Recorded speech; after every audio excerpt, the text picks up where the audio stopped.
I got so much motherfucking design on right now.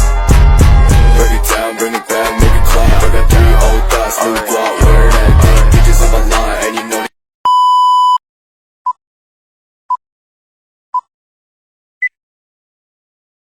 Assalamualaikum warahmatullahi wabarakatuh. Perkenalkan, nama saya Anissa dengan NIM 2001419558 dari Prodi PGSD kelas 7E. Baik, di sini saya akan menjelaskan tentang ringkasan kewirausahaan yang sudah kami pelajari. Nah, kita masuk ke dalam teori kewirausahaan. Kewirausahaan adalah kemampuan kreatif dan inovatif yang dijadikan dasar, kiat, dan sumber daya untuk merencanakan peluang menuju kesuksesan. Nah, inti dari kewirausahaan itu adalah kemampuan untuk menciptakan sesuatu yang baru dan yang berbeda melalui berpikir kreatif dan bertindak inovatif. Wirausaha adalah seorang pengusaha yang merupakan pelapor dalam bisnis, inovator, penanggung resiko yang mempunyai visi ke depan dan memiliki keunggulan dalam prestasi di bidang usahanya. Sekarang kita masuk ke dalam konsep dasar kewirausahaan. Di sini ada peluang dan manfaat.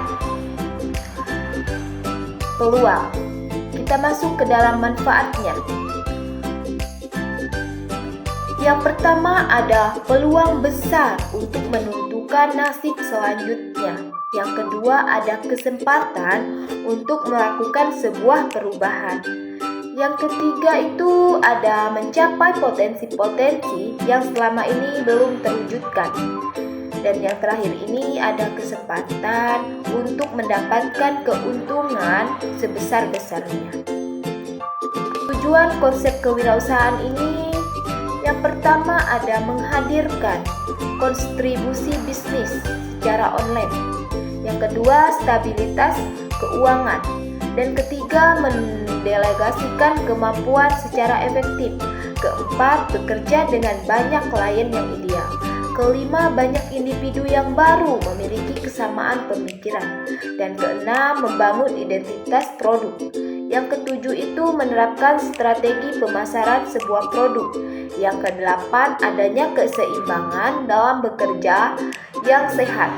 Yang kesembilan menjaga dan mempertahankan pertumbuhan bisnis yang stabil. Yang kesepuluh berfokus pada pertumbuhan bisnis.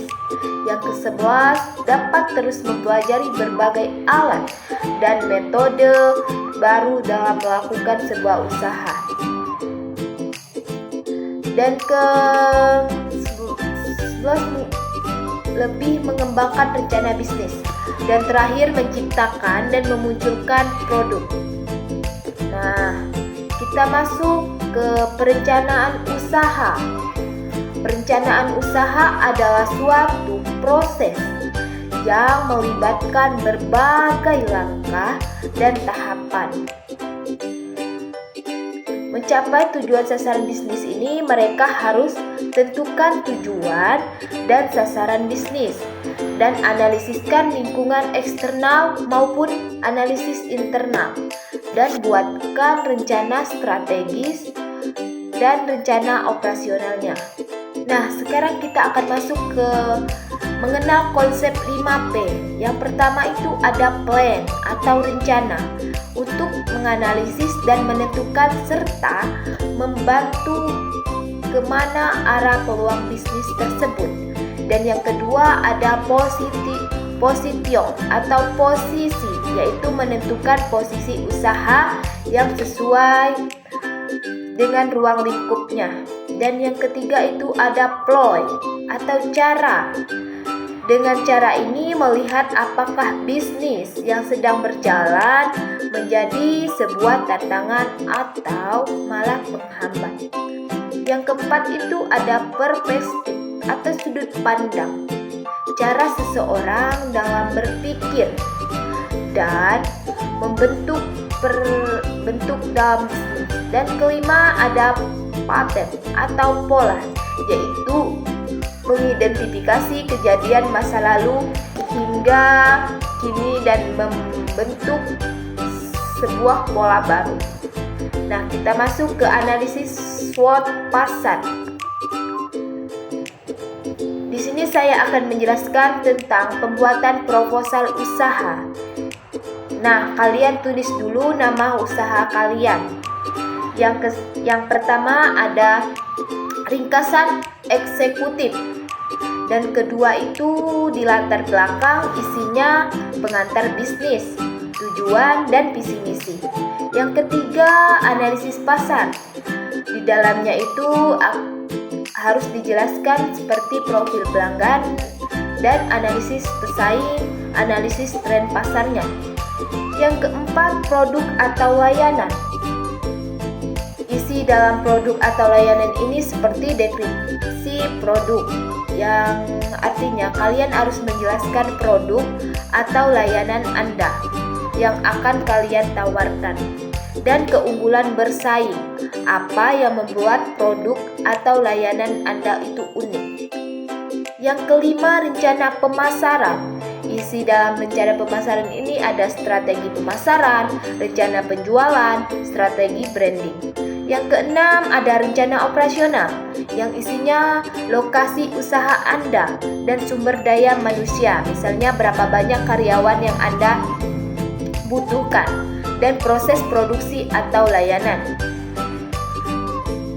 Yang ketujuh itu kita masuk ke dalam rencana keuangan, seperti proyeksi pendapat, biaya operasional, dan investasi awal.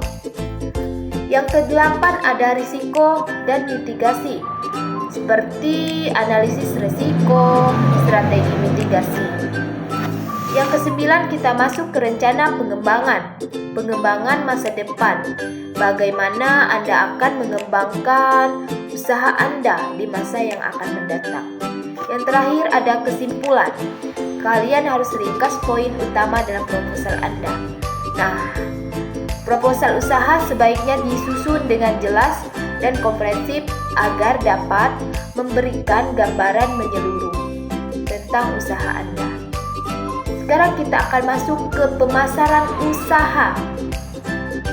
Pemasaran usaha adalah suatu konsep yang mencakup serangkaian strategi dan kegiatan yang dilakukan oleh suatu perusahaan untuk mempromosikan, menjual, dan mendukung produknya. Yang dilibatkan yang pertama ada aspek penelitian pasar, pengembangan produk, penetapan harga, dan distribusi promosi. Nah, konsep pemasaran ini sendiri, yang pertama itu ada orientasi pelanggan, yang kedua pemasaran holistik, yang ketiga nilai pelanggan, dan keempat pemasaran terpadu, yang kelima pemasaran berbasis hubungan, yang keenam ada pemasaran sosial dan etika, dan terakhir ada pemasaran secara daring. Nah, kita sekarang akan masuk ke promotion. Yang pertama itu ada analisis pasar, yang isinya ada identifikasi target pasar dan evaluasi kebutuhan, analisis pesaing, dan tren industri. Yang kedua ada promosi produk, tentukan cara perusahaan dan identifikasi keunggulan produk tersebut dan kembangkan promosi nilainya. Dan ketiga itu ada pengembangan produk, seperti pemahaman mendalam tentang kebutuhan pelanggan dan inovasi produk untuk memenuhi atau melampaui harapan pelanggan, dan pengembangan ini produk yang konsisten. Dan keempat harga produk. Nah, penetapan harga berdasarkan analisis biaya dan diskon atau promosi khusus untuk meningkatkan daya tarik dan beradaptasi dengan perubahan harga produk. Nah, yang kelima ini ada distribusi penyaluran. Pilih saluran distribusi yang sesuai dan manajemen rantai pasukan yang efisien dan pemanfaatan secara online dan offline sesuai kebutuhannya. Yang keenam ada promosi. Nah, kita promosikan perencanaan kampanye, periklanan dan promosi, pemanfaatan media sosial, iklan atau online, dan pemasaran konten. Pemasaran konten ini seperti pembuatan dan distribusi konten, SEO untuk meningkatkan fasilitas online, dan blog, video, infografis dan konten multimedia yang lainnya. Nah, yang kedelapan ada pemasaran langsung, kampanye email marketing, dan pemasaran melalui surat langsung atau program loyalitas pelanggan. Nah, kesembilan ini ada pengukuran dan analisis, tentukan KPI dan analisis ROI umpan balik. Yang ke-10 itu ada pemasaran berbasis data, pemanfaatan analisis data, penggunaan data, dan implementasi datanya. Yang ke-11 itu ada pemasaran internasional.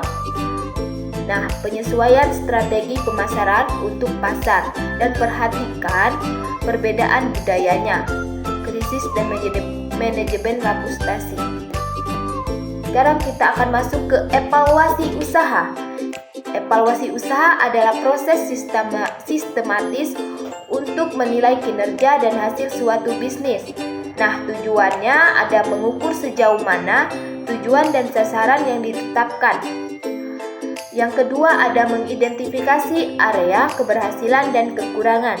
Yang ketiga memberikan dasar bagi pengambilan keputusan yang lebih baik. Nah, elemen kunci ini ada tujuan dan sasaran, efisien dan efektivitas, identifikasi keberhasilan, umpan balik dan pembelajaran, pengambilan keputusan, transportasi dan aksesibilitas, ada pembaruan dan perbaikan berkelanjutan dan penilaian kinerja. Nah, langkah umum dalam proses evaluasi itu, yang pertama ada tentukan tujuan evaluasi, identifikasikan kriteria evaluasi, kumpulkan datanya, analisis data, dan bandingkan dengan standar atau target. Identifikasi keberhasilan dan kekurangan, dapatkan umpan balik, dan laporkan hasil evaluasi, lalu identifikasikan tindakan korektif, rencanakan perbaikan berkelanjutan, dan konsultasi dengan pihak yang terkait, implementasikan perubahan, dan evaluasi kembali. Nah, sekarang kita akan masuk ke pelaku evaluasi usaha. Yang pertama ada manajemen tingkat atas, terus ada departemen, konsultasi atau ahli eksternal, pelanggan, pihak keuangan eksternal, pekerjaan lapangan, pihak terkait, dan pemerintah atau lembaga regulator. Nah, sekarang kita akan masuk ke ekspansi bisnis. Ekspansi bisnis ini adalah umumnya dilakukan saat bisnis sudah mencapai suatu titik pertumbuhan atau perkembangan dan mencapai pilihan tambahan untuk menghasilkan lebih banyak keuntungan, di mana suatu perusahaan berusaha untuk menambahkan ukuran maupun jumlah kepentingannya. Nah, jenis ekspansi bisnis ini ada pertumbuhan eksternal dan pertumbuhan internal. Nah, di sini kita masuk ke studi kasus. Contohnya Nokia Corporation. Nah, Nokia Corporation ini adalah perusahaan multinasional asal Finlandia yang terkenal dengan produk-produknya di industri telekomunikasi dan teknologi informasi.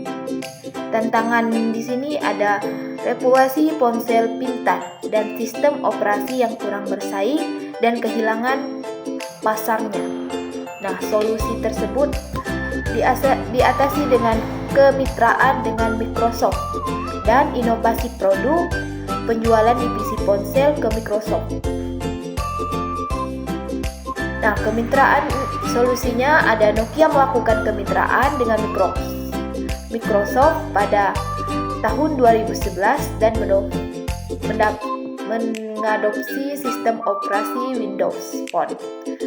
Dan inovasi produk ini Nokia berusaha untuk kembali fokus pada inovasi produknya dan penjualan divisi ponsel ke Microsoft itu pada tahun 2014, Nokia itu menjual divisi ponselnya ke Microsoft, yang kemudian menghentikan penggunaan merek Nokia untuk ponsel. Nokia beralih ke fokus ke jaringan telekomunikasi dan teknologi terkait. Nah, hasil Nokia itu sendiri, meskipun upaya-upaya tersebut, Nokia terus menghadapi tekanan dan pada akhirnya menghentikan produksi ponsel pada tahun 2014. Namun Nokia berhasil berkembang di bidang jaringan telekomunikasi.